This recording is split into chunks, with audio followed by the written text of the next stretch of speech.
यहाँ पे पीटीआई के जो वर्कर हैं और पीटीआई की सीनियर क़यादत भी मौजूद है और आप देख सकते हैं गड़े बने में पुरअमन एहतजाज हो रहा था।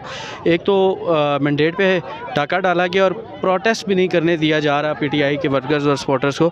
तो मैडम क्या कहना चाहेंगे इस बारे में? देखिए, इस पर क्या कहें, सबको नज़र आ रहा है, पूरी दुनिया देख रही है, पूरी दुनिया हमारा मजाक उड़ा रही है, हंस रही है। मुझे तो समझ नहीं आती ये मशवरे देता कौन है, एडवाइज़र कौन है इनका। ये अब आपने किसका पैसा लगा दिया, आपने खड्डे खोद दिए, फिर भी लोग खड़े, हम उसी को एंजॉय कर रहे हैं। देखिए, पीटीआई की यही तो बात है, ये ऐसे लोग हैं क्योंकि ये आम लोगों की पार्टी है ना।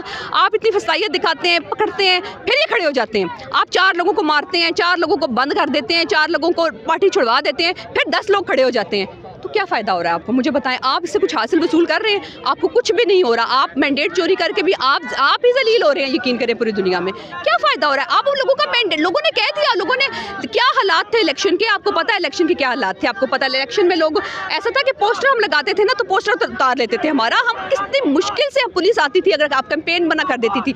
मैं गाँव में गई हूँ, यकीन करें, वहाँ एक दूसरी पार्टी के बंदे ने, दूसरी पार्टी भी वही जो क्या मैं कहूँ, एक और आज़ाद उम्मीदवार, उन्होंने पुलिस भेज दी वहाँ पे कैंपेन करने हम गए हैं। यानी इस कदर फस्तायत, आप कैंपेन पे पुलिस भेज रहे हैं, ऐसा कभी पाकिस्तान में हुआ है? ये हमारे साथ होता रहा है और आज आप ये कर रहे हैं, आप कुछ हासिल नहीं कर रहे। यकीन करें, आप जितनी जल्दी समझ जाएंगे उतनी जल्दी बेहतर है। इलेक्शन से पहले कहा जा रहा था कि पीटीआई को कैंडिडेट ही नहीं मिलेंगे, लेकिन जब इलेक्शन के लिए कागजात जमा हुए तो सबसे ज़्यादा पीटीआई के लोगों ने ही कागजात जमा करवाए। यकीन करें, इतने लोगों ने जमा करवाए और मैं इतनी हैरान कि जब हम देखते थे ना बैलेट पेपर पे होते थे 5-6 लोग, दूसरे इसी तरह थे, 5-6 ही थे। सारे जो इंडिपेंडेंट वाले एक लिस्ट थी ना, वो पीटीआई के लोग थे। लगता इतना मुश्किल था बैलेट पेपर, फिर भी लोगों ने देखे, लोग पाकिस्तानी लोग हैं जो ज़्यादा पढ़े लिखे भी नहीं है, बैट छीन लिया, सब कुछ कर लिया। मैं अपनी बात करूँ, जब मैं वोट डालने गई हूँ तो मैं जब नाम देख रही हूँ तो मैं ढूंढ रही हूँ, यानी कि इतना मुश्किल लग रहा था कि वो इतने नाम थे उसमें बैलेट पेपर में, जिन्होंने बैलेट पेपर देखा। फिर भी क्या हुआ, फिर भी आपके सामने रिजल्ट आ गया। खुदा के लिए अब आप समझ जाएं। और मैं एक और मज़े की बात बताती हूँ, जैसे खान साहब कहते हैं ना, ये मुल्क भी मेरा, इस मुल्क के इदारे भी जो है ना मेरे, तो मैं आपको बता दूँ डीएचए का वोट, आपको पता है डीएचए का वोट किसका था? 90% वोट जो था ना वो इमरान खान को पड़ा, डीएचए का। मेरे पास रिकॉर्ड पड़ा है उसका।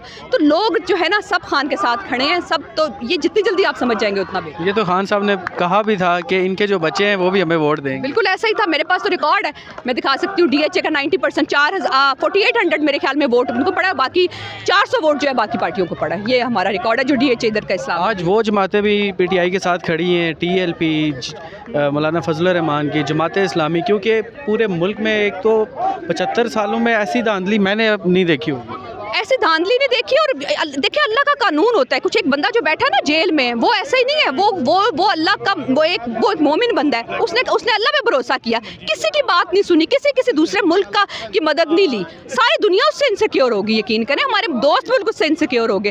वो उसका क्या, उसने कहा कि जनाब एक ही बंदा, एक अल्लाह है, अल्लाह की ज़ात है, उस पर भरोसा है। तो क्या हुआ, अल्लाह जो है इनके दुश्मनों के मुँह से ही सच निकलवा रहा है। सारे लोग, आप यकीन करेंगे, जो अली बुखारी के पास जो है ये मुस्तफ़ा खोखर, ये अज़हर, ये जो अलबैक वाले जो आपने कहा, इसके अलावा एक और जो थे खकान, डॉक्टर खकान, उन सब लोगों ने कहा कि हमें पता है आप जीते हुए हैं, हमारे पास फॉर्म 45 है, आप हमारे फॉर्म 45 भी लें। तो सब गवाहियाँ इधर से आ रही हैं। यकीन करें, ये तारीख में पहली दफ़ा हुआ है, ये कभी नहीं हुआ।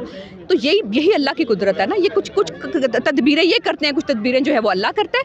यही और ये तब्दीली जो है ना, ये ऐसी तब्दीली नहीं है इस मुल्क में। तब्दीली ये बहुत बड़ी तब्दीली है कि लोग मैंडेट के लिए बाहर नहीं कर रहे, लोगों ने वोट डाला है और अपना मैंडेट चोरी नहीं करने दे रहे। वज़ीर आज़म बन के शायद इमरान खान ये तब्दीली नहीं ला सकता था जितनी तब्दीली वो अभी जेल में रह के लेके आया। इसका क्रेडिट भी खान साहब को ही जाता है, क्योंकि आज से 2024 के इलेक्शन से पहले आम आदमी को फॉर्म 45 का मेरे ख्याल में नहीं पता था। आम आदमी के आप तो पूरी दुनिया को पता चल गया फॉर्म 45 का, और पूरी दुनिया को पता चल गया कि हमारा इलेक्शन का निज़ाम कितना बोसीदा है और वहाँ कितनी आसानी से धांधली की जा सकती है। फॉर्म 45 हमारे पास सब कुछ मौजूद है और रात को हमने सारे जितनी भी थे 90% कैलकुलेशन करके हम जीत रहे हैं हर जगह बड़ी लीड के साथ, और सुबह देखते हैं तो पता चलता है जनाब कोई और जीत गया। तो ये भी पता चल गया लोगों को कि यहाँ कैसे जो है झरलू फेरा जाता है।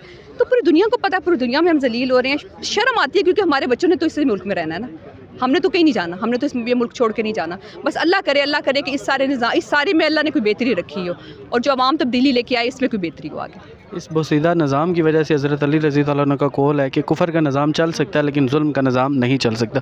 बहुत शुक्रिया मैडम, जज़ाकल्लाह।